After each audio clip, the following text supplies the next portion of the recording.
Hello students, welcome to maths corner by Vinita. आज हम discuss करेंगे क्लास 8 का चैप्टर नंबर 14 फैक्टराइजेशन, जिसकी हमारी एक्सरसाइज 14.1 चल रही थी। आज है उसका क्वेश्चन नंबर 3। तो क्वेश्चन नंबर 3 हमें बोल रहा है फैक्टराइज। इसमें सारे क्वेश्चन करने तो फैक्टराइज ही है, किसी का मेथड अलग होगा, किसी का मेथड अलग होगा।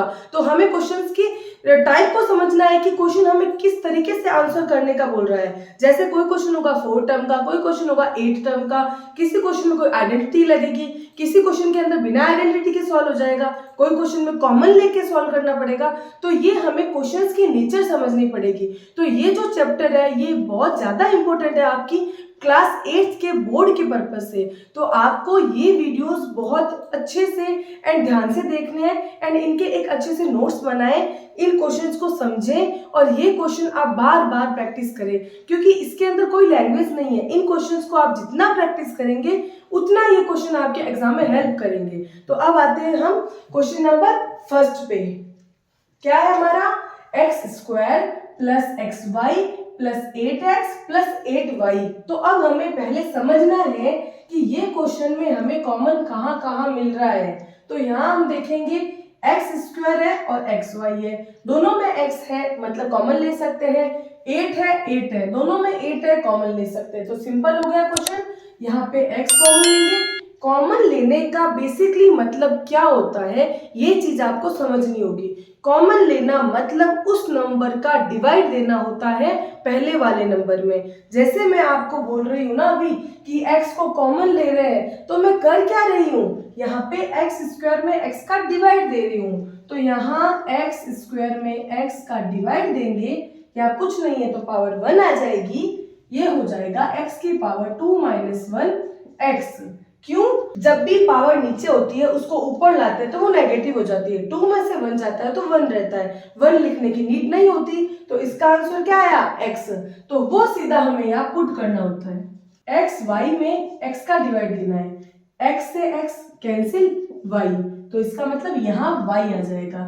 फिर प्लस करेंगे, दोनों में क्या कॉमन है, 8 कॉमन है, 8 कॉमन ले लिया, x प्लस y। अब इस पूरे में क्या कॉमन है, x प्लस y, तो x प्लस वाई आ गया आगे एंड x प्लस 8। ये कंप्लीट हो गया पार्ट, सिंपल सा क्वेश्चन था। अब सेकंड पार्ट में हम देखेंगे। सेकंड पार्ट क्या है, 15xy minus 6x plus 5y minus 2।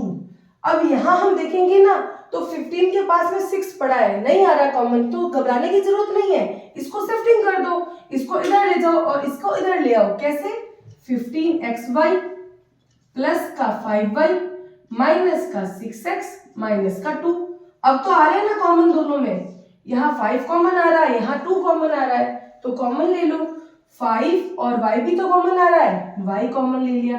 क्या आएगा, 15 में 5 का डिवाइड दे रहे हैं तो 3 आएगा, 3 आ गया।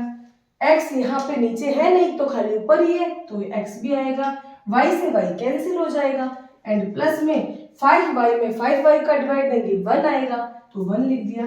इन दोनों में क्या कॉमन आ रहा है, 2 आ रहा है, बट माइनस का 2 कॉमन आ रहा है क्योंकि दोनों के अंदर माइनस का साइन है। आ जाएगा यहाँ पे 3x प्लस में 1। अगर आपने ये सही लिखा है, ये सही लिखा है, तो ये अपने आप यही ब्रैकेट आएगा जो ये ब्रैकेट होगा। तो मतलब क्या है, अगर आपने यहाँ सही निकाला है तो यहाँ आप बिना सोचे भी ये सेम लिख सकते हो, आपकी गलत नहीं होगा।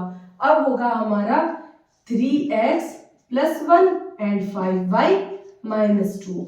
ओके, अब आते हैं थर्ड पार्ट पे। थर्ड पार्ट है हमारा ax plus bx minus ay minus by। तो इसके अंदर हम कॉमन देखेंगे क्या क्या है, सॉल्यूशन करेंगे। थर्ड, a और a दोनों में a कॉमन है और यहाँ पे b और b दोनों में b कॉमन है, तो पास पास लिख लेंगे ax माइनस ay प्लस का bx माइनस का by। दोनों में a कॉमन है, a कॉमन ले लिया, x माइनस y। दोनों में b कॉमन है, x minus y। a plus b x minus y हो गया कंप्लीट। यहाँ पे अब आ गया हमारा फोर्थ पार्ट। फोर्थ पार्ट के अंदर क्या है, 15pq है, प्लस का 15 है, प्लस का 9q है, प्लस का 25p है। अब हमें ये देखना है कि कौन से दो एक ही टेबल के हैं। यहाँ हम देखेंगे 15 और 25 दोनों 5 की टेबल में आते हैं, 15 और 9 दोनों 3 की टेबल में आते हैं। अब यहाँ पे ये चेक करना है कि कॉमन कौन कौन आ सकते हैं। तो पहले और लास्ट में कॉमन आ सकता है, p भी है और 15 भी है। तो यहाँ पे कॉमन लेंगे हम 15pq प्लस का 25p प्लस का 15 प्लस का 9q।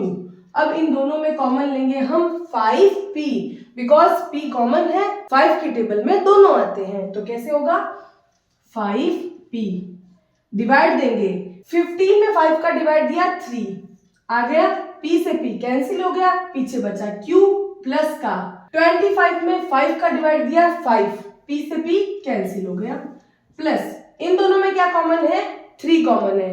तो 3 कॉमन ले लेंगे, 3 की टेबल में 15 5 टाइम आता है तो 5 आ गया, प्लस में 9 3 की टेबल में 3 टाइम आता है तो 3 आ गया और q। अब हम देखेंगे तो यहाँ ये है और यहाँ ये, तो कंफ्यूज नहीं होना है, आगे पीछे हो सकते हैं, कोई दिक्कत नहीं है। मेनली क्या है कॉमन, ये देख लो 3q प्लस 5, तो 3q प्लस 5 आ गया कॉमन एंड 5p प्लस 3 आ गया कॉमन। कंप्लीट हो गया ये पार्ट। यहाँ पे लास्ट पार्ट है हमारा 5th part, z minus 7 plus में 7xy माइनस में xyz। यहाँ xy है, यहाँ xy है और यहाँ पे 7 है, यहाँ z है। अब यहाँ क्या कॉमन ले सकते हैं, तो z यहाँ पे भी है, यहाँ पे भी है, 7 यहाँ पे भी है, यहाँ पे भी है। इसका मतलब इनको ले सकते हैं और इसको ले सकते हैं। पास पास लिखेंगे, z माइनस xyz माइनस का 7 प्लस का 7xy। ओके, यहाँ कॉमन लेंगे हम z, तो आ जाएगा 1 माइनस xy। यहाँ हम दोनों में -7 कॉमन लेंगे, बाहर जो साइन होता है उसको कॉमन लिया जाता है। तो -7 जब कॉमन लेंगे ना, तो -7 में -7 का डिवाइड देंगे तो प्लस का 1 आएगा, आ गया। -7 है और ऊपर प्लस का 7 है तो भी आंसर माइनस में आएगा। कितना, 7 से 7 कट हो गया, पीछे बचेगा xy। ओके, हम ले लेंगे common 1 minus xy and z minus 7, ये इसका आंसर हो गया। यहाँ कंप्लीट होती है हमारी एक्सरसाइज 14.1। नेक्स्ट वीडियो में हम डिस्कस करेंगे एक्सरसाइज 14.2 के बारे में। तो अगर आप इस चैनल पे पहली बार आए हैं और आपको क्लास 8 के सारे वीडियोस देखने हैं तो आप इस चैनल को सब्सक्राइब करें, लाइक करें एंड बेल आइकन को प्रेस करना बिल्कुल ना भूलें।